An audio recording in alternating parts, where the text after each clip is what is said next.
Drew Bledsoe, 15 years in the league, multiple-time Pro Bowl, Super Bowl champ. So I want to get it to the I talked to Joe Burrow about this yesterday in a podcast, and the Tua stuff about you weren't a guy that ran around a lot, but you know, let's face it, you play in the league long enough, 15 years, you get whacked. When you watch Tua, you probably didn't have a Tua moment, but take me to your career. Did you just identify very early, Drew, is you're going to get your bell rung a few times a year? Yeah, I mean, for me, it was usually about once a year, and I had an interesting deal where I would lose the peripheral vision out of one side of my head, which was an interesting way to play the game. But you know, yeah, you do get whacked, and for me, you know, the bad ones were usually when I hit my head on the turf. But I don't think I ever looked like Tua did, you know, when he tried to walk off the field and stumbled and fell. Man, that just looked really bad. And then the following week, man, that was super scary for anybody that's watching that game. So, you know, I hope that there are no long-term effects for him. I do think the league's gotten safer. There's no hitting at OTAs. Basically, once the season starts, there's no hitting. Helmets are better. No headshots. Go back to your first year in the NFL until your last. Did you feel that it was a safer league in that 15-year period? You know, they hadn't really started to make the big changes at the time that I retired. You know, they could still hit quarterbacks as hard as they wanted to, right. You know, you know, at the time that I retired. That all kind of happened after I was done. But I do like what they're doing. I think the emphasis on player safety is important for the health of the league and for the future of the league. I mean, let's be honest. You know, if you got guys that are dying on the field, the football's not going to survive. So they've done a lot of really good things, but it's still something that it needs to be in the forefront. And this situation with Tua is just a great example of how they've got to make sure that player safety is at the very, very highest level of priority for all the teams. Okay, so when you came into the league, you were a number one pick. Kenny Pickett's a first-round pick, but, you know, I talked to a couple of different executives who saw him more as a second-round guy. You were different in that. But you both were multiple-year starters in college, so you had a lot of reps. Take me to your first game action in the NFL. So Kenny Pickett did a couple things I like. He sat in that pocket and got whacked a couple times. But what's realistic on, okay, even though you started a lot in college, the light's going on in the NFL. What's realistic? You know, year two was way different than year one. I mean, that was a quantum leap change from the first game of the first year to the first game of the second year in terms of how comfortable I felt with the speed and the complexity of everything. But then it's probably like year 3 or 4 where you really start to feel like you have things figured out. And then that progression continues. But the biggest jump for me, at least, was from year 1 in the NFL to year 2 in the NFL in terms of how comfortable I felt with everything that you had to do to be successful. Russell Wilson, you watched him for a decade in Seattle. He was always pretty good on play action. He's not getting those opportunities in Denver because they can't run it. The argument is he's washed. Seattle saw it. They moved off. Do you think he's washed? Where do you think he's at? No, I don't think he's washed. But I do think that there is, the way that Russ plays, so many of his big plays and his good plays are off script, right? It's not just, 5-step drop and Tom Brady it down the field. He scrambles around and runs around, and there's a learning curve that goes with that.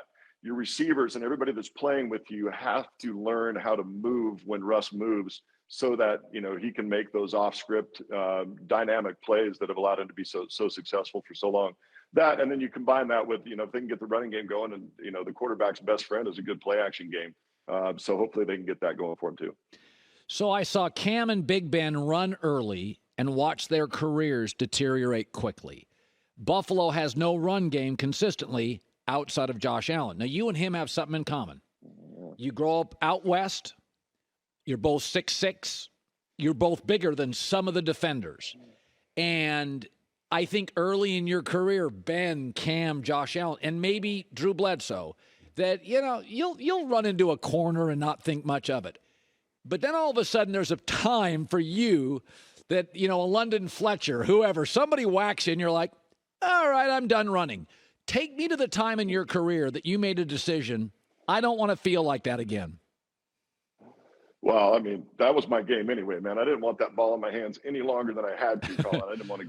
But the one big mistake I did make, though, I think it was my rookie year, I threw a pass. It got batted up against the Steelers. And as the ball got batted up, I decided I would catch it and run with the ball. Well, I got hit by Kevin Green and Greg Lloyd from both sides at the same time. And from then on, I decided I was batting that thing down. But, first of all, I love watching Josh Allen play. I love everything that he's doing. But anybody that's a Bills fan has to be concerned about the wear and tear that he's putting on his body, not just for this season, but for longevity. And so from that standpoint, I really do hope they, especially as the weather gets colder, I hope that for his sake, they do establish the run a little bit better and take some of those hits off of him. He has to have, you probably have the stat in front of you, he has to have the highest percentage of their offense on his shoulders of any player in the league. If they're going to continue to do that, it's dynamic. It's fun to watch. I'm a huge fan. But, man, if you're a Bills fan, you have to be concerned about whether or not he's going to be able to last an entire season. So you know this and I know this. The league, because of safety and rules, is pivoting to offense. Many of the worst offenses are teams with defensive coaches. Chicago, New England, Washington. That doesn't mean they're not capable people, but sometimes culturally, the world, if you're 58 years old, 60 years old, and the world becomes techie, the world's moving away from you, right? To your grandkids and away from you. So I look at some of these quarterbacks, like in New England right now, defensive coach, defensive coordinator calling plays. Take me to your career. I believe most offensive coaches at some point, like Minnesota, they played quarterback or they were on the offensive side of the ball. Go back to your high school, college, pro career. Did you feel, and it may have been subtle, Drew, more comfort often with an offensive coach? You didn't have a ton of them, did you? No, I didn't have an offensive head coach in the NFL. I had Parcells, then I had Pete Carroll, and then I had Belichick. So I never got the privilege of playing for, an Andy Reid who is famous for his punt, pass, and kick exploits back when he was bigger than everybody in the sixth grade or whatever the heck it was. But I do think there's some truth to that. I've always felt like, if you're coaching a quarterback, for sure, and to me, if you're calling plays, it's very helpful if you played the position at least at some level, be that high school or college. Doesn't necessarily have to be the professional level. But it's different if you understand what it looks like from a quarterback's perspective than when you only have that perspective looking down from the booth or watching it on film. It's a very different thing. Understanding what that guy's seeing, what he's feeling. So I do think that that's a complicated thing. Now, that being said, I would never count the Patriots out. They've always been famous or notorious, depending on how you view the Patriots, for getting better throughout the course of the season. Yes. And I think that story is yet to be written as you watch them progress through the course of the rest of this season.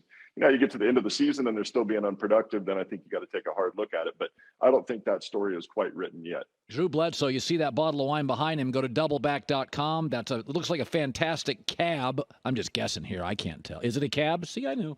And you got That's a cab, yeah. How many big tanks do you have in Walla Walla? We have right at 30 massive tanks. And because we were so cold and wet this spring and early summer, everything's coming in at one time, man. So our team is just up to their eyeballs. Every tank that we have is full of wine and wine grapes right now. So it's a busy time, but it looks like it's going to be a great vintage. It is a great, great wine. Doubleback.com. Check it out. Drew Bledsoe. Great seeing you again. Hi, everybody. Thanks for watching. Subscribe here to get the latest from the show. Also, be sure to check out more of the best clips from The Herd or go watch a few segments from other shows on FS1.